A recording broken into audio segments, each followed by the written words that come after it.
La divinité de Dieu désigne le fait que Dieu est, par essence, divin. Il n'est pas une créature, ni un être parmi d'autres, mais l'être suprême, unique et transcendant. Voici les points clés généralement associés à cette notion. 1. Essence divine. Dieu est Dieu par nature. Sa divinité n'est ni acquise ni déléguée. Il existe de toute éternité et dépend de rien ni de personne. 2. Attributs fondamentaux. La divinité implique des attributs qui lui sont propres, tels que omnipotence, tout-puissant, omniscience, il sait tout, omniprésence, il est partout, éternité, sans commencement ni fin, sainteté et perfection, amour et justice. 3. Transcendance et immanence. Dieu est transcendant au-dessus de la création, tout en étant immanent, présent et agissant dans le monde. 4. Dans les grandes traditions monothéistes, judaïsme, christianisme et islam affirment tous que Dieu est unique et pleinement divin. Dans le christianisme, la divinité de Dieu inclut la doctrine de la Trinité. Un seul Dieu en 3 personnes, Père, Fils et Saint-Esprit, partageant la même nature divine. 5. Différence entre Dieu et la création. La divinité de Dieu marque une distinction radicale entre le Créateur et la création. Rien de créé n'est divin par nature.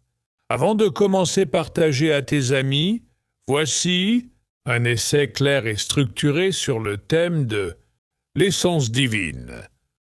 1. L'essence divine.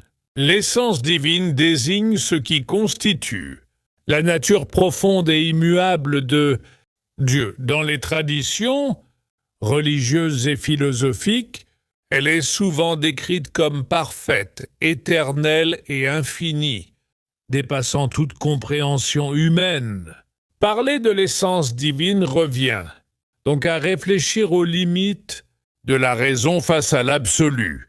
Dans la philosophie classique, notamment chez Platon et Aristote, le divin est associé à l'être parfait, cause première de toute existence. Cette idée sera reprise par les penseurs religieux, comme saint Thomas d'Aquin, pour qui l'essence divine se confond avec l'existence même.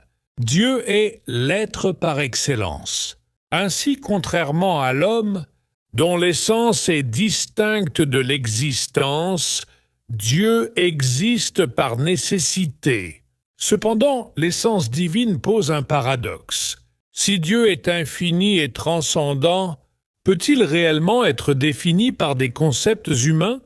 De nombreuses traditions affirment que toute tentative de définition reste imparfaite. Le langage devient symbolique.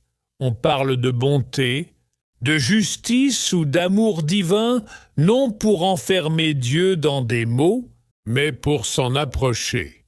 Enfin, dans une perspective plus spirituelle, l'essence divine n'est pas seulement objet de réflexion, mais d'expérience intérieure. Elle se manifeste dans la conscience morale, la contemplation ou le sentiment du sacré.